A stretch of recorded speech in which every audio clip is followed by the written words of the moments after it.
Commence primary ignition. Welcome to Unlimited Power. My name is D-Rod, and I'm excited to talk about the Jump to Lightspeed planetary qualifier that took place just a few weeks ago in Seattle, Washington at Zulu's Games. Now, this event was great. We had a chance to go ahead and stream that full event. There's a 12-hour stream that you can watch on demand. There's a link down in the description below where you can hear some great commentary from some people and some qualifier champions from the area. You get to see the top 8 as well as all the rounds. And we just had a really good time making this stream. And I really want to thank Zulus for letting us come in there and make that possible. So if you haven't checked it out, feel free. If you're looking for the shorter version, we do have the finals matchup, which I recommend watching after this video if you haven't watched it already, where you can see our PQ winner Zack in the final match and just kind of see a little bit more breakdown of how his Han Solo command center deck worked. Now, Zack is also throughout the gameplay stream. So if you do like this kind of style of play, go ahead and check it out, because I believe he has 2 to 3 other rounds on that stream video. Now, overall, I had a great time at Zulu's Games. I thought the community was awesome. They were well prepared with several judges, several staff, and were very accommodating to me and the team of people who worked to make that stream really awesome. So shout out to them. And what a great community, always in the Northwest. Enjoyed all the conversations I had with players there. Players who traveled either from the Portland area all the way up or from out of state, anything like that. I just, again, really appreciate all of you who were there. If I didn't get a chance to see you, I'm sorry. Next time, I promise we'll get a chance to at least chat. Because again, everyone is so cool to meet and just talk about Star Wars and cards. With that said, let's go ahead and look at the deck list that won this PQ. So Zack won this event, and he won it with Han Solo Green. Now, if you're unfamiliar with Han Solo as a leader, he has the action ability to where you can put a card from your hand into your resource pile and ready it. And then at the start of the next action phase, you have to defeat a resource you control. So essentially, Han is letting you cheat a little bit. It's action cheating. It's going to get you further ahead. This means on your first turn, instead of playing a card that costs 2, you have the ability to play a card that costs 3. That's really important because you can put some good threats out there or use cards to get you further ahead of your opponent. So no matter what, Han can always make something happen a turn early if he really wants to. Now, the first thing we're going to see when you're looking at this deck is it is very much on theme to Han Solo. We have Chewbacca's, 2 Han Solos, 3 Millennium Falcons, L337, who is the Lando's friend and droid that we see in the Solo movie. We see Chewbacca. We see Kira, Han's ex-girlfriend, also from the Solo's movie. Stolen AT Holler, also from the Solo movie. And a DL-44, which is Han's heavy blaster, essentially a modified DL-44. So on theme, this is very much a Han Solo smuggler type deck, and I really like that. It feels like Han Solo. It does the things that you want Han and the Falcon to do from the movies, right? It's fast. It's damage out of nowhere. It has potential just to come in and hit. And I really love that. And it makes a name for itself. It hits hard. We see that first with these 3 cost cards, Falcons and Stolen AT Holler. You can get those out turn 1, and those are just going to be pains for your opponent to deal with. Then you have these strong pilots, Han, Poe Dameron, Chewbacca. Each of these pilots just give you so much value to these ships. And if these ships aren't going to be dealt with, that's so much damage happening so quick. And you can see that throughout the event every time that Zack is on stream. Again, there's some value. If you really like this deck, I really encourage you to go watch that stream and catch the rounds that Zack is in. Now, the powerhouse here is obviously U-Wing reinforcement. You have the chance to get that out 2 turns early and can really overwhelm your opponent. If you end up going into the late game, this sideboard is so strong. With Traitoresses, Change of Hearts, and Emphas Nest, there's a lot here you can do. I've had a lot of fun playing Han Solo Green, and and I definitely had a lot of fun talking to Zach about it. With that said, let's go ahead and move over and hear Zach's takes and have our champion interview. All right, I am joined today by our Seattle Planetary Qualifier winner during the Jump to Lightspeed set, Zack. Really glad that Zack was able to join me as we go through and just talk about his experience at the Planetary Qualifier just a few weeks ago in May of 2025. Zack, thanks so much for joining and coming in, doing this interview on the channel. Really glad you're here. Yeah, anything you want to say before we get into the interview process?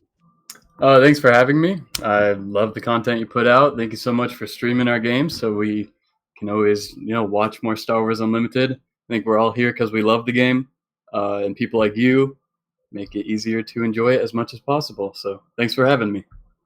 Wow, what a compliment. Thank you so much. And you're right. It's I'm here because I love Star Wars. I love card games. I love competition. And the end of the day, for me, it's also just big community, right? We've already talked about a few people we know. And the more people I get to meet that also love the things I love, it just makes it for fun conversations all around and such great experiences, especially the one we had at the Seattle PQ. So let's get into it and learn a little bit more about you. So, what drew you into playing Star Wars Unlimited? Yeah, so it's funny because I actually am kind of newer to card games. I've played a lot of games throughout my life, mainly video games, but about exactly a year ago, my brother was just opening magic packs, and eventually I wanted to build decks and actually try the game with him. I know he had already played it. He played Commander casually, so we very casually got into Magic for like a month or two. Um, and near the end of that, I got into the 60 card constructed format. I made a popper deck, just a cheap little, I think it was a Walls combo deck. Yeah, Uh, and then poppers, where again you're making a deck of cards that are usually like they're commons, some uncommons, but it's usually like price range, right? Like not only rarity but the cost. Correct? I do not believe it has to do with cost. Actually, I think it's only commons, but Just commons. Okay. it's been a while now. I believe Sure, that's it. sure. Um, and so yeah, that was actually my first experience with a card game, other than like Yu-Gi-Oh when I was like 7 or 8. And so I got my first LGS experience. I drove up for a monthly Pauper tournament expecting nothing, and I ended up taking 3 of my 5 sets, and I was just like, everybody was extremely welcoming and like helping me, and I'm sure I was making mistakes left and right, but they were very nice, correcting me, and very friendly during it all. So I was instantly addicted. But like right after I went to that tournament, I found Star Wars at um, an even more local game store. They just mentioned it to me, and my brother-in-law had actually mentioned it as well. So I picked up a box and split it between 3 of us, and we just built decks, played the game, and found out it was amazing and addicting. It was fun. I instantly fell in love with it. So made the switch. I haven't even really returned to Magic since then. And it's kind of been full speed ahead on Star Wars Unlimited, and I've enjoyed every second of it.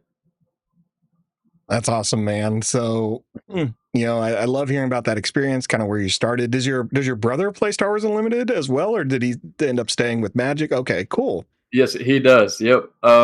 He's I have 2 main testing partners, and he is definitely one that puts in a lot of hours with me. I mean, back in set 2, he was playing Bosk Blue, and I played Han Yellow, and this is like unwinnable for Bosk Blue. And we would sit there Hmm. and play it for like 8 hours. And he just has like the tenacity to do that with me. So it was like every time I ran into a Bosk Blue, it was already, I felt like an 80-20 matchup for me. I just felt like it was 100% for me at that point because I knew his deck in and out. I knew my own deck in and out, and the matchup was just so good. So it's great having a testing partner like that who's willing to put in the hours with you. Um, and I have another testing partner, Steven, who does the same thing. It's great. We put in so many hours, and I really believe in reps in this game. It pays off substantially. It really does. It really does. That's great. And it's so always interesting, but it makes total sense as we're talking about it, how having essentially a playtest partner, and for most cases, like in this scenario that you can relate to, is having a brother who's into the game. Almost everyone I know who has a brother that is playing these TCGs with them, in my experience, whether it's Star Wars, Magic the Gathering, other games, they've always been able to kind of play test off each other and become better. I think about my experience playing games and how many times I go to local game stores and I'm like, those brothers over there are really good. Those brothers at this store are really good. Years later, playing another Star Wars game, oh, brothers are playing. I'm not surprised they're really good. So I think it's exactly what you're saying here. Reps matter, right? And it's obviously a lot easier when it's a family member who's just as excited and invested and, is used to you. So it makes it much easier. But I love hearing that. And, wish my brother also played games. And when he listens to this, he can hear me complain. So, Yeah, I'm definitely fortunate in that regard.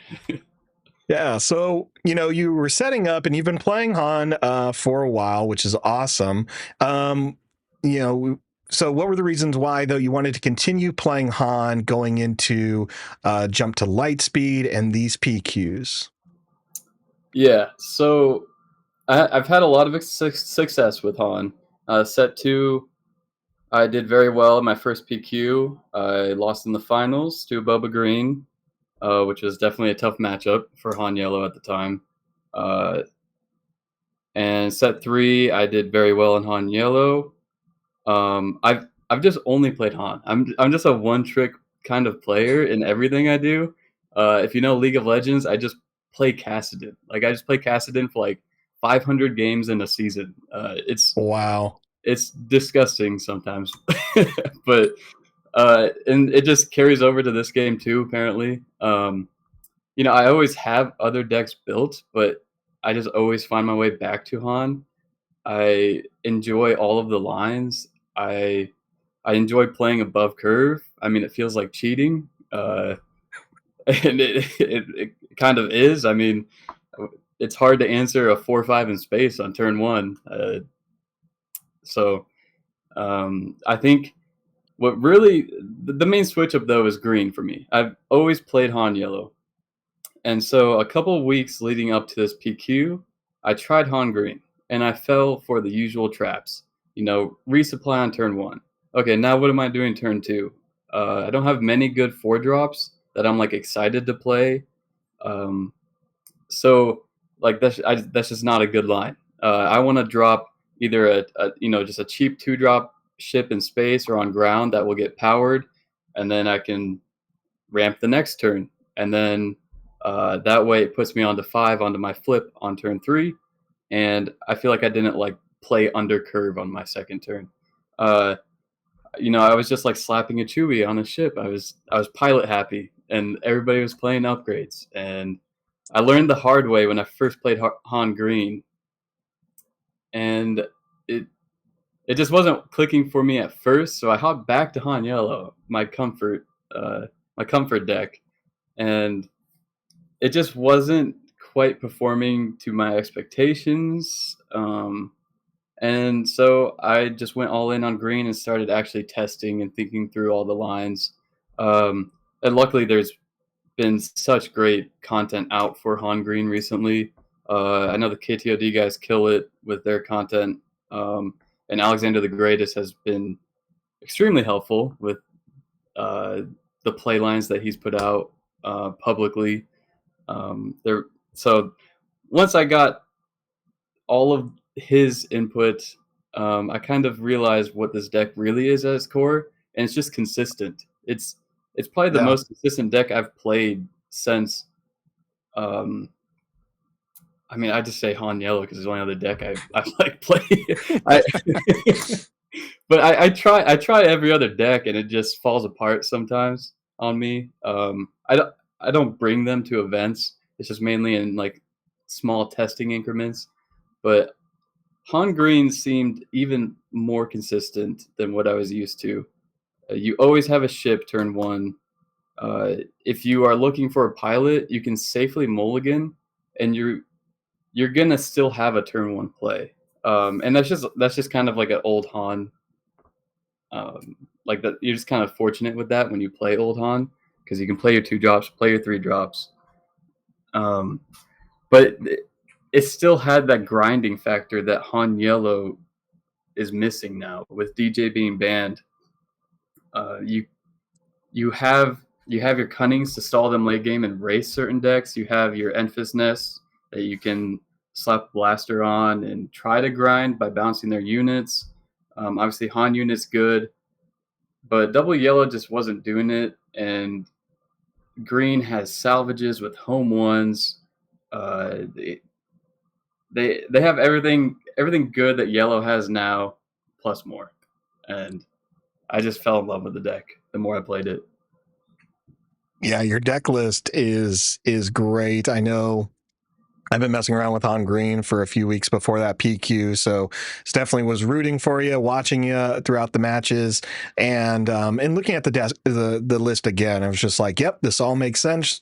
The lines that you're able to hit, going up against certain decks out there, just like you had enough utility to really deal with everything. And it just one of those things. Not that luck isn't part of it, and making sure you're getting the cards when you need them, but just like the consistency you have of putting certain powerhouses out there, knowing you could deal with units once they hit the board with either ambush mechanics.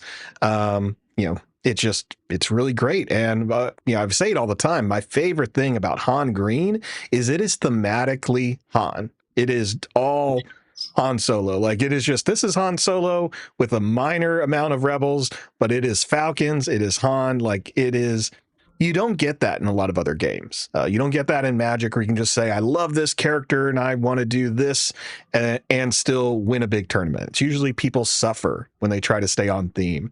And it's not like that probably was not intentional for you, but man, it just looks good when you can go to someone who's a Star Wars fan and say, do you love Han? Because this is the deck you can play. Feels like Han, thematic like Han, and it's all Han themed cards. Just again, Yeah. 3 Falcons. It's like, yeah, why not? Play every Falcon.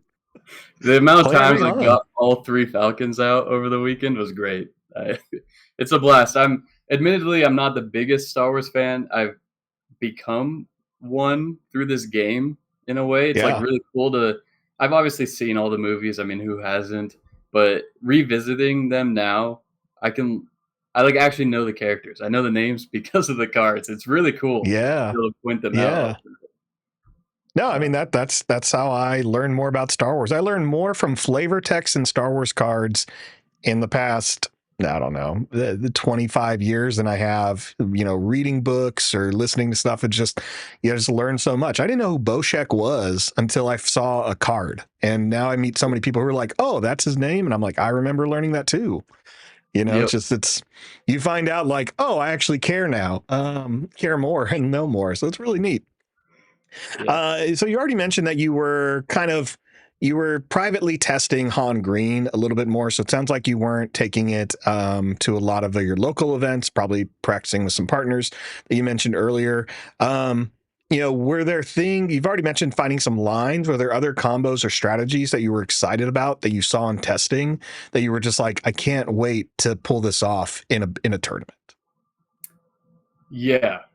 Salvage is probably the coolest card that has been added. I mean, I didn't play Han Green last set, but I'm sure Han Green players were very happy when that card came out. Oh yeah. Like people investing their units into my AT hauler, and then I can just salvage it before they play it from my discard is so gross. It's basically like confiscating a traitoress. Like I feel like that just kind of blows people out when you have the confiscate. That's Mm-hmm. kind of how salvage feels when you play it on a hauler before they can play it. So that card is awesome. It's just I want it in my main deck just because I love it so much, but it's hard to Yeah. find a spot. It's one of those cards that comes in every matchup, but I take out different cards for each matchup for that card. and it just I don't know. I want a spot for it so bad because I love the card. But other than that, I mean, we touched on the consistency. It's I I avoided Han Green last set because I don't like to take risks with decks. So I don't like playing these off aspect 7 cost units and like down the line or maybe in the middle of the game where I need, you kind of you play with like 1 or 2 cards in hand as Han. And you might Yeah. have some smuggle, but do you really want to smuggle an L3 on 4 resources? Probably not. Not at this time in the meta. Yeah. Um, and so I didn't want to play the old version of Han Green and risk drawing 2 off aspect 7 drops going into like 4 resources or even 5. Um, so I avoided that deck like the plague because I just am not Casino Han is not for me. I like my consistency with Han Yellow at the time, but this version of Green uh, is I just found that same level of consistency. We've already talked about it. It's the U wings are not a risk. The U wings you will always hit 7 cost cards. Yeah. Maybe you'll drop 2-3 drops instead. Um, I mean that card is amazing. It feels good to play. It always pays off. Sometimes you get 2 green A wings and a fast Falcon, and that is just way too much pressure for most people. Yeah. Um, I know in the finals, I got that on the second U-wing in game 2. I played 2 U-wings before he could even flip his Palpatine. I mean, I just Yeah. drew the nuts in that match. And my second U-wing was a fast Falcon and 2 green A-wings, I believe, which is just Yeah. Yeah. crazy. Super Crazy. ideal there. Mhm. I know I love that U Wing, and you're right. There are just so many. You have so many options as soon as it comes out, and I love looking at depending on where my opponent's at. Where I'm just like, oh, you know what? I could Kira. I could play Piece of Junk Falcon. Like just amazing options on the board, different lines depending on the situation, or just pull the 7 drop and take out whatever is bothering you. It's great. Yeah, exactly. Sometimes there are points where you are, slamming down a U-wing and you need a Han unit. Uh, Hopefully you don't put yourself in that position, but sometimes the cards just bring you there. And man, it feels good when it hits. I feel pretty bad for the opponent when I get the card I need, though. Awesome. So obviously you had a great run at the Seattle PQ over at Zulu's Games. Were you happy with how that deck performed, or was there anything that you just felt like there was one game that maybe it wasn't there? I doubt that was the case, but I mean, yeah, how do you feel about it overall? Is it something you're going to be stick with playing, or keep working on and keep your eye on? What are your thoughts on that? Yeah, obviously very, very happy with how the deck performed.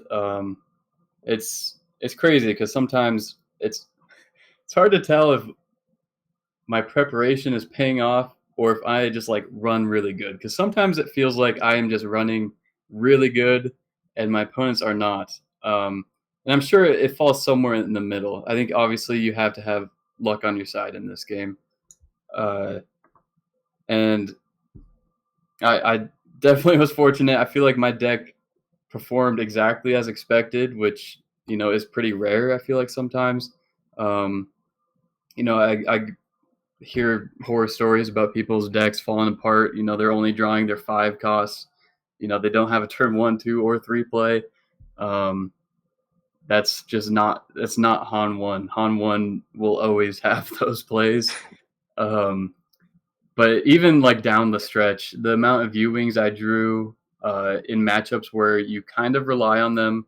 I know going into top 8, I was pretty nervous going into Kira because I feel like I just knew like I had to draw well. It's one of those matchups where it's probably one of the toughest for Han Green. It'll be a really tight game, and it seems like the more U-wings you draw, the more you win. Um, Yeah. and game 1 was like a hint of my deck like trying to fall apart on me, and I didn't see a single U-wing. I don't think I ramped, but then it's just game 2 and 3. I just like the average came back, and I saw like 2 U-wings a game, so it was above average. Um, it performed extremely well. I've I've definitely gotten lucky in two of my PQs, even three of them. Um, you have to draw well down the stretch. You you know take all those hours of preparation to not make those misplays. Just you have to run good, but you have to remember your lines and remember what you've practiced and just play them. Just trust that they'll work, and that's what I did, and I was rewarded for it, thankfully. Yeah, now you've been in the top 8 a few times at a few events. What were your thoughts going into this one? So you had a great run going through the first 7 rounds of the event. Long day as PQs go. 127 players. Yeah. Yeah, so yeah, obviously you're pretty confident after a few games that you were going to make it up there, especially as we got close to the end. But what were your thoughts going into it? Were you intimidated a bit? Do you feel confident? Were you just tired by this time, looking for food? What was that like for you? It's funny because I perform my best when I don't eat, so I hardly don't. On the note about food, I really just don't focus on the food. I feel like if I eat, I get comfortable, Mm, and I want to stay on edge. So yeah, I'd been fortunate enough to be in top 8 before, uh, and winning a PQ. I feel like there was less pressure on me this time. You know, after getting second in my first PQ, I felt immense pressure in Portland when I got to top 8. I was like, I cannot get second again. I need to close this out. This time, completely different. I had the win under my belt, had the bye. I felt like I could really just enjoy myself. Um, but it's hard to not be nervous. You play there, or you go there to play and win. And, obviously you go to have fun, but everybody yeah, wants to win, especially yeah. once you get to top 8. It's like, come on, we made it this far. We've played for 7, 8 hours. Let's finish it out. Um, but I was definitely feeling good. I had come off of a round 7 where uh, I just top decked Akira in a change of heart where Akira to check his hand. I believe this was on stream as well. I think round 7 I was on stream. Yeah. Yeah. Top deck Kira change of heart. My hand was empty before this. And I played Akira to check his hand, see what answers he has, and then safely change of heart the next action to win the game. Which is just, I mean, There's some yellow Han tricks right there. That's yeah, exactly what that was. that's how you know your deck is running good right now. I was running really hot going into top 8. And the one round I lost in Swiss was to my buddy Derek. He's a great player. He top 8s like every tournament. So it's fantastic. I mean, I've played him so many times. I'm not surprised he got there against me. Uh, Even on Vader Yellow, which is a matchup I feel pretty comfortable against, he has definitely figured it out, which is cool to see. Um, but yeah, I had the reps under my belt. I was feeling good. There was a moment after we took the top 8 picture. I was talking um, to who would eventually be my first round opponent in the top 8. Uh, and he revealed he was on Kira, and then slowly we got to, oh, does 4 play 5 seed? What seed are you? And we figured out we were playing each other, and that's when I went from comfortable to a little nervous because, as I mentioned, it's a matchup I probably prepared the most for, but it's a matchup I wanted to prove I could win because I I feel comfortable going into it. I know my lines. I want to see it happen in front of me. I dodged Kira through all of Swiss, um, and yeah, it turned out to be a great match. I know we got game 3 on stream. He drew pretty bad down the line, which you just can't. In that matchup, it's so tight that Kira just you can't brick down the line. You can't be drawing your Hylabons and your Pike Sentinels or any of that stuff. You need your big hitters. So I was very fortunate. But yeah, mainly I was just excited to play, man. Like as you know, Yeah. I wanted my initiative token. I'm trying to collect them all. I call them my Infinity Stones. Oh, I Trying to love that. I love that. trying to get Gotta one get for you each a set. gauntlet. exactly, and I've been Yeah. fortunate enough to do so thus far. So yeah, I was feeling great. That's awesome. And yeah, in the stream, I remember as one game finished and you guys were going to the game three, we brought you on, and it was just again, it was like, all right, we're watching this again. And what a matchup! I mean, again, you guys were going to game three, so we knew the pressure that was there. Um, and yeah, the Kira player wasn't getting everything they needed, all the answers. But that's what happens, right? Like Han can just kind of overwhelm Kira really quick, and that's all that happened. It was just amazing. It was like there was nothing but damage going to Kira, and we were just like, "Yep, there's it's going to take it. It's going to take it." Yeah, Um, those matches are what keeps me off of Data Vault. I'm not a believer. I yeah, I say this to all my buddies that I feel like some of these decks would just perform better on 30. It's I know there's math yeah, and it obviously is a very good base. But man, it's hard to not point to 60 cards when stuff like that happens. Um, yeah. so Well, I I mean, great final because both of you as players were not playing Data Vault. Neither of you were playing Colossus. You were both playing 30 card bases. So, and there you Yep. were at an event where a lot of people were running, Data Vaults. So Yeah, who knows if that has something to do with it. Maybe I'm just like in Disneyland in my head, not admitting it's a great base. But I like to think that sometimes consistency is key, and yeah, I like to choose decks that reward me for that, for being consistent. Uh, it might have lower lows, or sorry, not as high of highs as some of those data vault decks. You can hold more answers for things, which is great. I've been playing a little bit of Han2 Data Vault as we're seeing it rise, hmm and man, that deck just feels unstoppable. Sometimes you have everything in that deck, and sometimes it rewards you, and sometimes it does not. yeah. One of the things I loved during that tournament, we got that on stream, was watching a Han, old Han versus young Han. And then the next match, we'd watch that young Han play again. So we kind of got to see Mm, how it dealt with different matchups. It's definitely on the rise, but there are days it feels unbeatable, but then I'm like, nope, I've seen it beaten. So, yeah, but yeah, I mean, it's right. I think it's again the great part about this game is um, even the bases can just change enough of like one person can play Han Green, right, exact copy out of your deck, and another person can say, you know what, I think Data Vault's the way to play it. I'm going to add 10 extra cards, and yeah, to each their own at that point. yeah, and we've seen it perform well even locally. We do like a forced throwdown at Zulus. I think like once a set, maybe I think it's been once a set so far.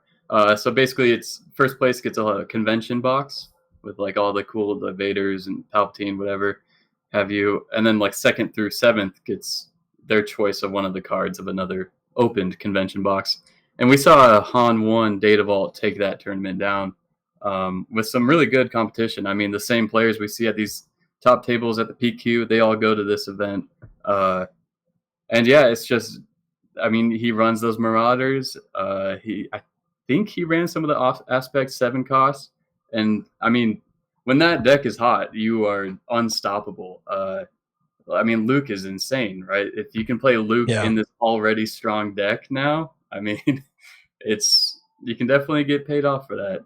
And like you said, to each their own.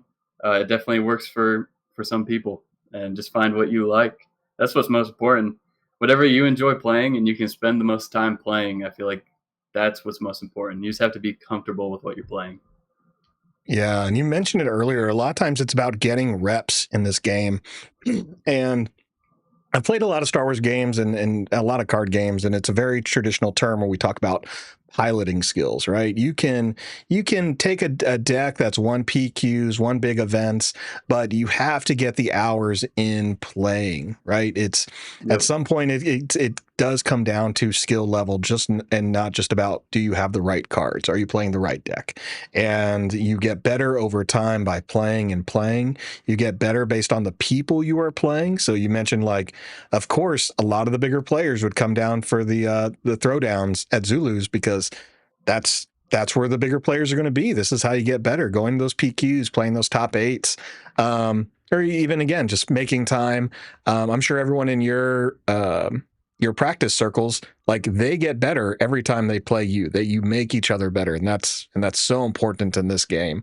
You really have to give a deck a lot of time and attention if you really want to see what a deck is capable of, and not to just give up on it just because, hey, I took it to one event, played 3 rounds, I didn't win a single thing. It's probably not good. It's like 3 rounds is never enough to tell you how good a deck is, right? You just a lot of time, a lot of reps, a lot of different situations, and as you've mentioned earlier, learn the lines, trust the lines that are effective, and stick with it, right? Yeah, I like what you said there because I definitely have seen people give up on a deck way too soon, and I almost did it with Han Green. I already mentioned I don't know if I mentioned that I brought it to an event officially, not just like a casual weekly. I brought it to a store showdown. I think it was like 24 players, uh, with like no practice, and I just did everything wrong. And I gave up on it. I was like, why am I going off of Han Yellow? I've put hundreds of hours into Han Yellow. I can make Han Yellow work, and I probably could have. To be fair, like I could have done well with Han Yellow, but I have had the same results. I'm not too sure, but I was comfortable on the deck, so it made sense to play it. Um, but my goal was to get that same level of comfortability on the deck that I felt like was better, and I was able to achieve that. If I wasn't able to achieve that, I probably would have just gone back to Han Yellow. Um, but yeah, I like what you said about like sometimes you have 3 games and then it doesn't perform for some people, but I mean there's variance in these games. Like Yeah. sometimes you draw average or even bad, and they draw really well when you draw average. They You can't give up on it too soon. It's hard.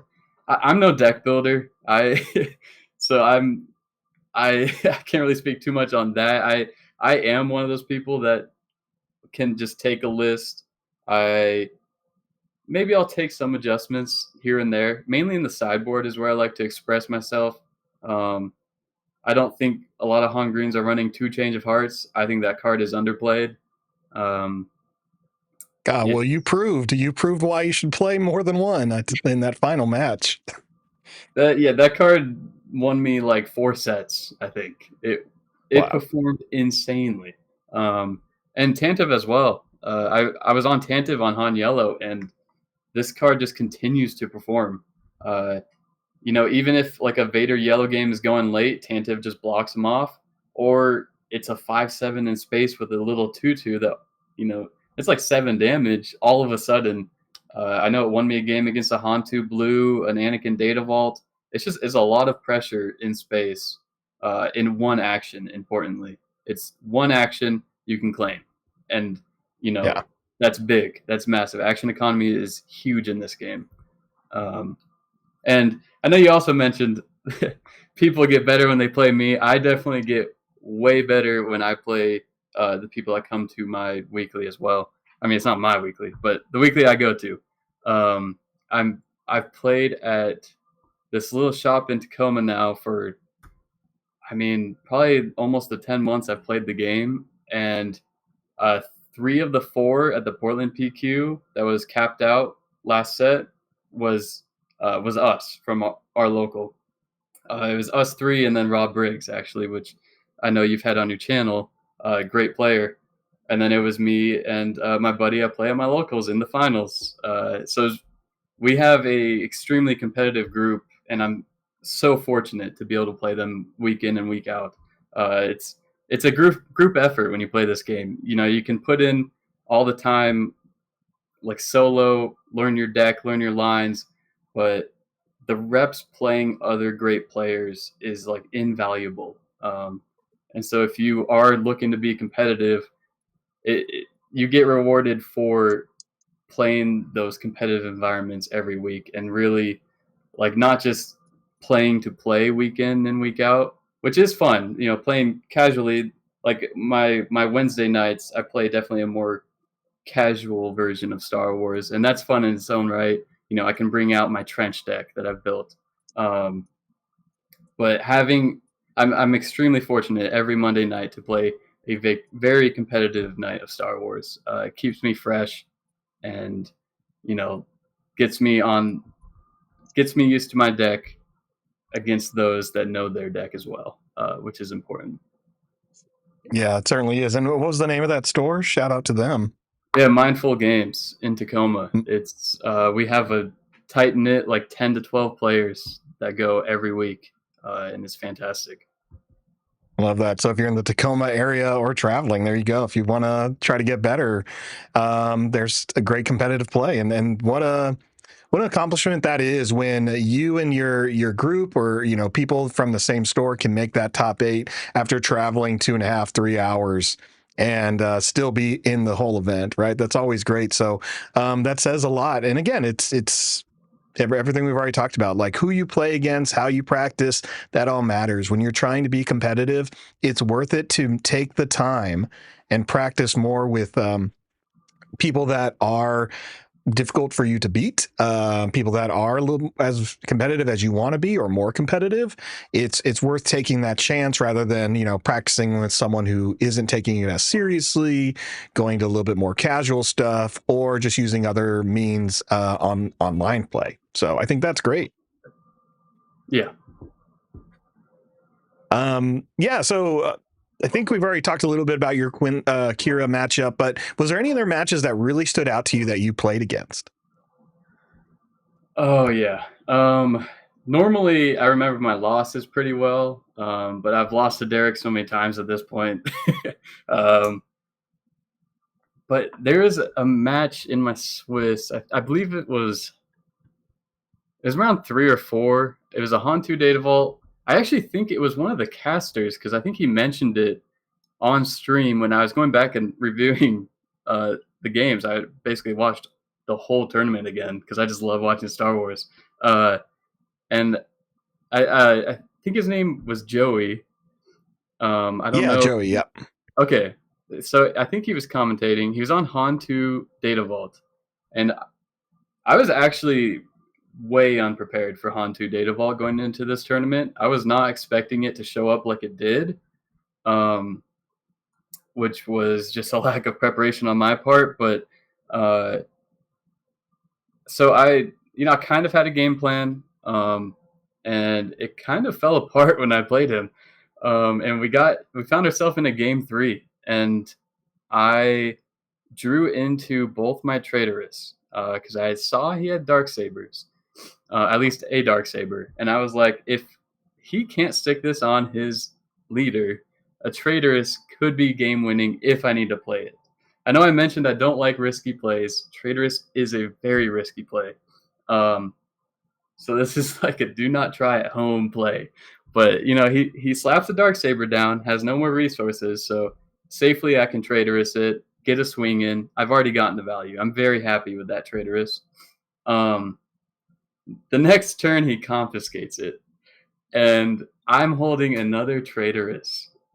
And I just think for a second, I'm like, am I really gonna Traitorous into 4 open resources? And I decided like I'm in such a bad spot if I don't. I didn't have a good other play, and so I just slam it down. And he shows me that he resourced to confiscate this turn because he was like, "Who would play two Ooh. traitorous? Who would hold on to two traitorous?" I felt so bad. He was able to laugh it off, and it's great to have opponents like that. It was a funny Yeah. moment. That's what we play for. It's I can't believe I still can't believe that that happened. That's just one of those another lucky moment. That's these runs where you take a whole tournament. It's full of these lucky moments like that. uh, and that was just one of them, and it's definitely a memorable match. That is to say the least. Yeah, so happy we got to see that on stream. And again, just like I think is exactly like you said. You had these memorable moments. You had great opponents, and you get to see those times where I'm like, oh, did he change of heart? And then I change of heart. Did I play two Oh yeah, traitresses? Just like these amazing things that we're sitting there behind the screen, just being like, oh my goodness, this is great. Like when do you get to see this happen? And and it's just because it's so risky, and it was just like, wow, he did it. Like that happened. There is no answer after a second traitorous because who expected that? Or again, when your opponent in the finals changed of heart, your unit, and you're just like, you know what? I will just change your heart back. That's game. There's no more answer. And I remember as we were sitting in a different room, and we were obviously trying to be quiet, but we could hear the judges. We could hear everyone else left in that room just losing their minds when it happened.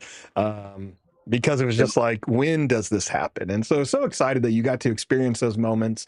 And as you said, like with Star Wars, it is there's it's a largely a great community, and you have people who are excited to see those types of plays happen, things that they wouldn't expect to necessarily happen to them. And that's a really good feeling when your opponent can just say, wow, like, you know, just in genuine like congratulatory way of just being excited that happened, excited you won, and the story that's there. I at the last PQ in Portland where you made the top four, I had an opponent who almost final showdown to me. They played a cartel spacer. Crafty smuggler. They needed to do 1 point of damage to me. They grabbed the shield, and all I had was 7 resources. He final showdowns, readies it, and I'm just like, oh no, like what's about to happen? He's about to kill me. I risked it, played Vader, 7-drop Vader, searched the top 10 cards, pulled the Death Trooper, did 2 damage. Vader finished him off, and I was like, oh my gosh, I almost got final showdown by a crafty smuggler.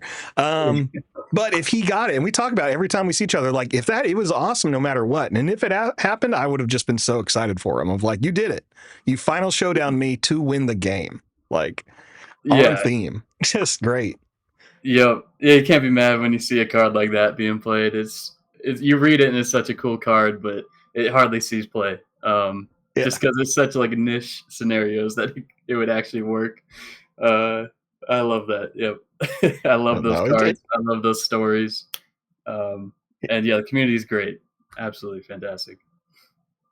awesome, Zach. Well, that is, goes through our whole interview questions here. Anything else you want to say either about the event or any other advice you want to give to players who are still prepping for qualifiers in their area, or just, their qualifiers done and they're thinking about the next set? Yeah. I mean, I absolutely love the direction this game is going, so I hope we keep going down that path.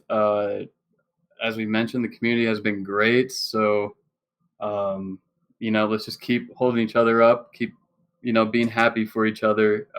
I've only had positive experiences in person. For those that are, you know, going through the qualifiers, trying to like snag that day one bye before Worlds. I know it's kind of crunch time. We have like a few weekends left of PQs. I know we've said it time and time again. It's those reps. Find what you're comfortable on. Hopefully, if you don't have a testing partner, but you go to a weekly, maybe just reach out to some of those players you play weekly. You don't know, like maybe you haven't had the chance to have a conversation about how they feel about the game. Maybe they want to be competitive, and they just haven't, you know, taken the leap to spend the extra time and spend the extra hours, and reach out to other people to test with. And you might find, your new testing partner. I mean, I found a great friend through this game. We test before PQ like every day leading up to it for the week prior, or even 2 weeks prior. Shout out Steven. He's fantastic. Met him through this game. Uh, so yeah, just hopefully you can find that testing partner. Hopefully you can find that deck that you love to play. It's really easy to get the reps in and dive deep into your deck and into your play lines when you love your deck, when it plays like you want to play. Um, yeah, that's all I can hope for everybody. And if you can't, hopefully this next set brings some cards that will. I mean, it's looking like a good set. It's looking like it'll shake some stuff up. I have high hopes. Um, hopefully, hopefully you'll find your fitting with the next set before Worlds, because it should be a shakeup. That's for sure. Awesome. Yeah, great advice there. Shout out to Steven, of course. Again, that's what I think Star Wars is about. It's making those friendships, building those communities, and having just memorable moments. And this is my third Star Wars card game, and I think back to friends I've made in the first and the second. Actually, no, this is my fourth. Sorry. But yeah, those relationships carry on, and it's great. Last question for you before we end the interview. Favorite Star Wars character? It's Han. It's It's always been Han. Han. It's always Han. Yep. I love it. I love it. Well, Zach, thanks again for joining and doing this interview here on the channel. Again, congrats on the win. You have the bye going into Worlds. It's going to be exciting. I'm sure I'll see you at other events around the Pacific Northwest, but if not, we'll definitely be at Worlds together. Yeah, thanks again. Thanks everyone for watching. If you haven't caught the final match yet, you can catch that here on my channel. Here right after this video, it'll pop up. You can click on there. If you're looking to watch the full 12-hour stream, that is still available.